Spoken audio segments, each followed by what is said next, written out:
12월 31일 2021년 마지막 날 새벽기도입니다. 오늘의 말씀은 요한일서 5장 1절에서 3절까지 말씀입니다. 예수께서 그리스도이심을 믿는 자마다 하나님께로부터 난 자니 또한 낳으신 이를 사랑하는 자마다 그에게서 난 자를 사랑하느니라. 우리가 하나님을 사랑하고 그의 계명들을 지킬 때에 이로써 우리가 하나님의 자녀를 사랑하는 줄을 아느니라. 하나님을 사랑하는 것은 이것이니 우리가 그의 계명들을 지키는 것이라. 그의 계명들은 무거운 것이 아니로다. 아멘. 2021년 마지막 날 새벽입니다. 내일 새벽에는 이제 2022년의 새해를 여는 그런 새벽이 되겠습니다. 2021년을 어떻게 살아보셨습니까? 여러 가지 모양으로 힘들고 어려운 그런 형편 가운데서 우리가 살아왔습니다. 그런데 이것으로 인해서 우리가 또 많은 교훈을 얻기도 하고 또 도전을 받기도 했습니다.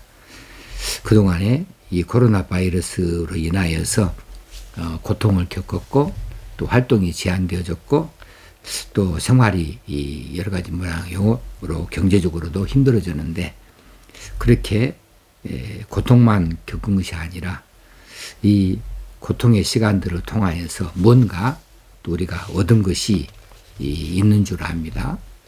이것들을 가지고 더 크게 하나님을 사랑하고 또 이웃을 사랑하는 데에 우리가 사용하는 그 밑바탕이 되어줄 수 있으면 좋겠습니다. 오늘의 말씀 1절입니다. 예수께서 그리스도이심을 믿는 자마다 하나님께로부터 난 자니. 그렇습니다. 예수께서 그리스도이심을 믿는 자마다 하나님께로부터 난 자인 것이 분명하지요. 누구든지 성령으로 말미암지 아니하고는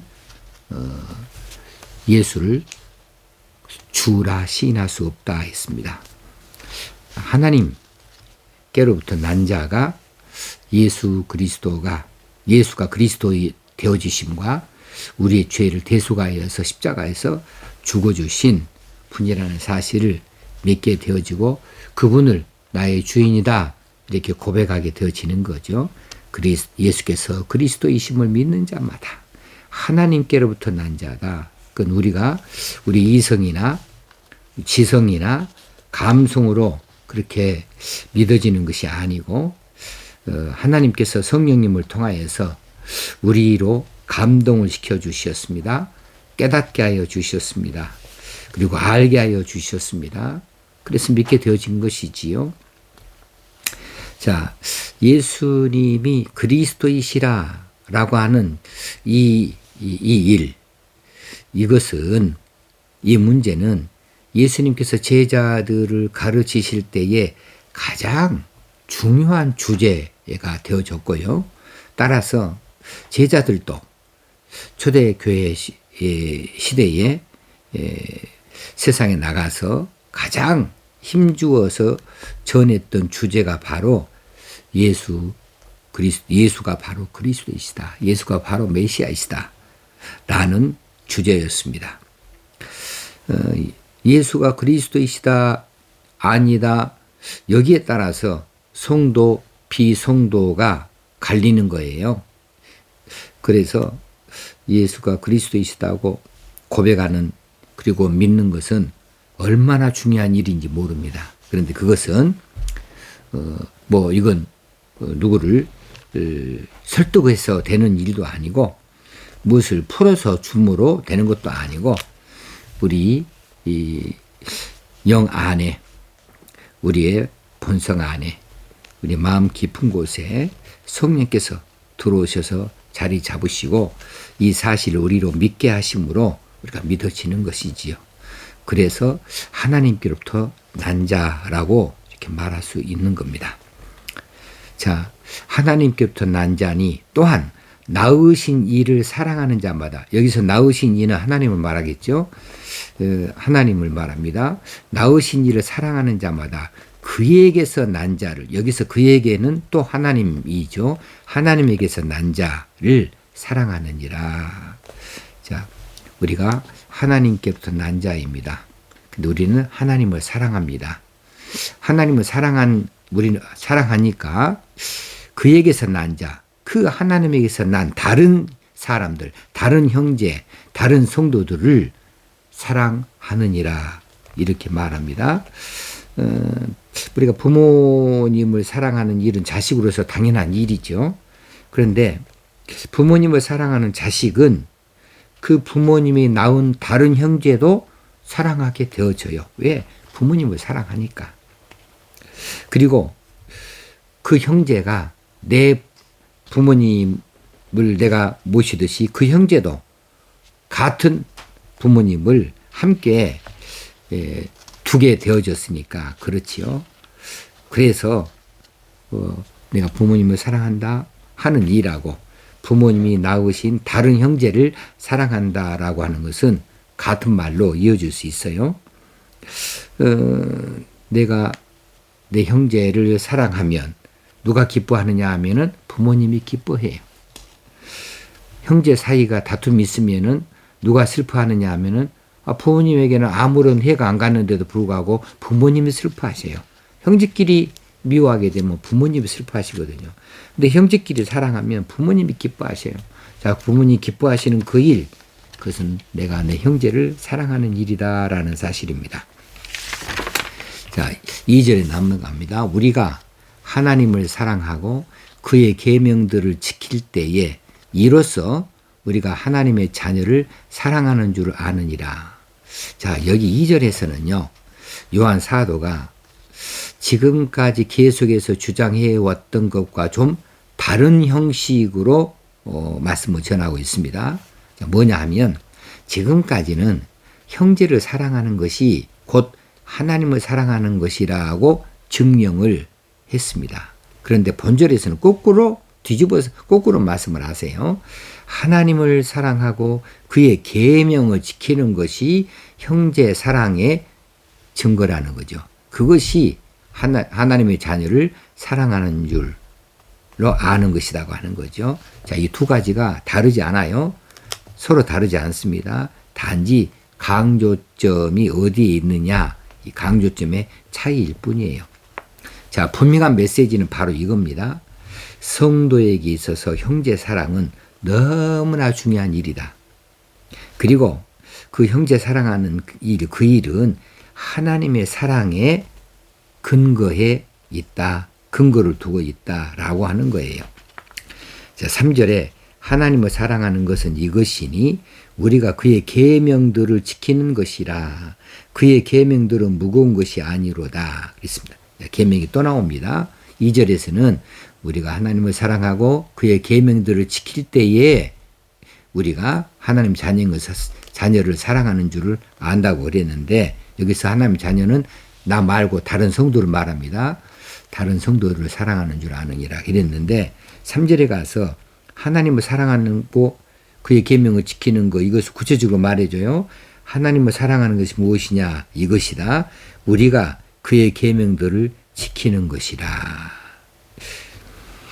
자, 이건 요한복음에서 한결같이 주장하는 말씀이죠. 요한복음에서 하나님을 사랑하는 것을 무엇으로 증명해 버리냐 그러면 그의 계명을 지키는 것으로 하나님을 사랑하는 것을 우리가 나타낼 수가 있다 그랬습니다. 그런데 그의 계명들은 무거운 것이 아니로다 그랬어요. 자, 계명을 지키는 것, 이 계명은 결국은 무엇이냐 하면 이 계명을 따지고 올라가면 어디로 가느냐 하면 십계명으로 올라갑니다. 근데 십계명도 따져서 보면은 하나예요. 뭐냐면 사랑입니다. 사랑. 십계명에서 하나님 사랑과 이웃 사랑이 나옵니다. 그래서 결국은 계명의 결국은 무엇이냐면 사랑이다. 하나님 사랑, 이웃 사랑이다. 모든 계명은 이 사랑과 연결되어져 있다는 거예요. 그래서 하나님을 사랑하고 그 계명을 지킨다. 이 계명을 지키는 일은 무엇으로 가능하냐? 사랑으로 가능하다. 이 계명에서 요구하는 것이 무엇이냐? 사랑을 요구하고 있다라고 하는 거예요. 그래서 하나님을 사랑하는 것은 이것이다. 그분의 말씀으로 순종하는 거죠. 그 말씀에 순종하는 것이 뭐냐면은 그분의 계명, 그분의 지침을 우리가 지키는 거예요. 이것이 하나님을 사랑하는 것이다. 그럼 그의 계명이 무엇이냐 하면 사랑이다. 하나님 사랑, 위로는 하나님 사랑, 그리고 옆으로는 이웃사랑으로 최종 결론을 지을 수 있는 것이죠. 자, 그래서 우리가 계명을 다 지켰다라고 하는 증거는 무엇으로 나타내 보이스니냐면 우리가 서로 사랑했습니다. 이것으로 증명해 보일 수 있는 거죠. 계명은 수없이 많아요. 그런데 이 계명 안에 들어있는 정신은 딱 하나예요. 사랑이에요. 이 사랑이라는 이 주제 하나를 가지고 계명들은 여러 가지로 풀어놓았어요. 규정을 해놓았어요. 이렇게 하지 말아라, 이렇게 해라. 결국은 사랑을 말하고 있는 겁니다. 그래서 계명을 지키는 것, 이거는 사랑을 실천한 것이라 말할 수 있겠습니다. 우리가 하나님을 사랑하고 그의 계명을 지킬 때에 이로써 우리가 하나님의 자녀를 사랑하는 줄을 아느니라. 우리 이웃을 사랑하는 것, 다른 성도를 사랑하는 줄을 아느니라. 3절에서 하나님을 사랑하는 것은 이것이니 우리가 그의 계명들을 지키는 것이라. 그의 계명들은 무거운 것이 아니로다. 사랑하는 것이라는 사실이에요. 자, 2021년 마지막 말씀을 이 사랑으로 맺음을 갖습니다. 우리가 2021년도에 사랑하지 못했습니다. 함께 모이지를 못했고 다정한 이들 만날 수도 없고 함께 식사할 수도 없었고 그렇습니다. 그럴 기회를 많이 갖지 못했어요. 그런다고 해서 우리가 사랑이 식어진 것은 아니었습니다. 어떤 형태로든지 선물을 보내든지 전화를 하든지 문자를 보내든지 편지를 하든지 얼마든지 우리가 사랑을 표현할 수 있는 길들은 다른 방법으로도 많이 있었지요. 그럼에도 불구하고 우리는 성도들끼리 조금 멀어져 있었습니다. 2022년에는 우리가 가까이 다가와서 함께 예배하고 함께 살피고 함께 이렇게 사랑을 나눌 수 있는 그런 기회들을 많이 가질 수 있어야만 하겠습니다. 그런 한 해를 기대합니다. 우리 하나님께서 이렇게 할 수 있도록 우리에게 힘과 능력도 주시고 기회도 주실 수 있도록 그렇게 함께 기도해야 될 일이 되겠습니다. 한 해 동안 교회를 섬겨주시고 또 예배에 함께 드려주신 것을 감사하고 또 이 새벽 기도를 통하여서 말씀을 서로 나눌 수 있어서 행복했습니다. 새해에 더 크게 힘을 내서 하나님을 같이 섬겨나가고 진리의 말씀들을 함께 더 배워갈 수 있으면 좋겠습니다. 감사합니다.